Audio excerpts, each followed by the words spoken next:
May dito malipit, so baka mo nakuna ko ng likod. I'm gonna introduce rear naked choke. Rear naked choke number 1, walang nakaubad. Okay? So ito lang naman. Importante dito, secure mo. Just like yan, just like any position, any submission, proper position muna. Pre-position, position. So pag likod ang kukul ko, kailangan yung dibdib ko, pantay, nakalapat sa kanyang likod. Kuha talaga. Okay? Paa, hooks in. This one is called hooks in. Never cross your legs. Pakita mo sa kanasal kung bakit. Kasi pag ginanyan, yan. Masakit yan. Hindi masakit yan, pero masakit yan. This is a toe hold, a foot lock. Okay? So, of course, tatakas ang gagalaw-galaw. So, ito muna tayo. Lapat, hooks in 1, seat belt. This one is called seat belt. Malapit talaga. Okay? Now, first submission ituturo ko is rear naked choke. So, as much as possible, yung kilikili nyo, sumasampay sa balikat niya. But hey, hindi ko magawa. Bakit ko hindi ko magawa? Kasi, mas matangkad siya sa akin. Pero here's the thing, pag nakahiga na kayong dalawa, wala namang mas matangkad. If you know what I mean. Joke lang. Higa tayo dito. I know what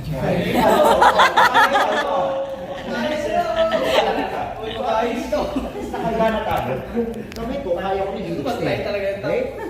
Okay? From this position, dahil na-extend ko na, kaya ko nang ilagay yung ilalim ng balik ng elbow ko sa baba niya.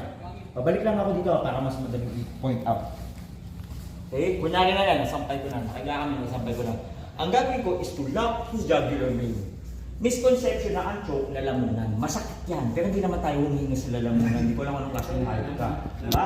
Pwede mong ibara. Pero kaya niya i-sustain yan. Pero kung ang ito, kung saan ang dugo, kinut off mo, mas effective, hindi masakit. So, ibig sabihin kung itong target ko, kailangan, paano atake ko? Pag ganun. Triangulate. Isa dito, isa sa likod. So, tignan mo to ha. Kili nakasampay, bicep nasa leeg. Ito, chin, kahit mag-chin down si Sarge yan. Basta may pasok na ito sa ilalim. Naka-chin down siya, wala lalamunan to ha. Forearm bicep, kapit sa likod tricep. Ito pwede tricep. Nandito sa likod, tapos ganyan yung elbow ko, dibdib ko, hinga. Yun ang choke. Hindi masakit. Okay? Sarge, kunan mo ako. Makakita nila. So may advantage na agad si Sarge. Hooks in, proper hooks in, naka-level, seatbelt mo na si Sarge. Yan, seatbelt ka. Seatbelt yung proper seatbelt mo na seatbelt. Okay. Okay. Diba? Kasi laban yan, tatakas ako eh. Ikot-ikot ako eh. Pero once nakunan niya ako ng magandang posisyon, sige, establish na. Good. Pasok. Sige, patingin. Elbow. Notice the sound of my voice is changing. Sige, as sige, may lang? Oh, go. Pero kung just in case, add ko lang, pag hindi nyo nakuha to, panga. Mhm. Kahit ilong, wasak pa rin. Tawag naman doon forced choke. ED, forced choke. Puwersado. Hindi forced na Star Wars choke. Forced choke. Puwersahan. Kasi ilong na dyan. Masakit pa rin ang lalamunan. Panga. Masakit pa rin ang ilong. Throat crush. Okay? Lapit ka dito dahil binuluntin kita. Okay, yan. Ganun nga. Hindi. So kahit kung chin down ka, kasi ang assumption mo, sige, ang assumption kukunin ko lalamunan. Diba? Hindi ko magkano. Hindi pa lang tama ginagawa ko. So siguro yung may pasok ng kiligilin, yung elbow mo, nasa ilalim ng baba. Hinga. Mag-top ka, Sarge. Mag-top ka, Sarge. Ngayon, natitirahin ko lalamunan dito mga. Tignan yung angulo, di ba naka-point? Gaganin ko, frame yan. Okay? Kamay ko kapit dito. Sorry itong tulak, ito katak. Kaso nyo. Bumuon yung ano ko. Sa ano to, street context. Nakunan nyo na ng choke. Pag pumasok na yung choke, yan na, forearm, pasok talaga, kuha. Hinga lang.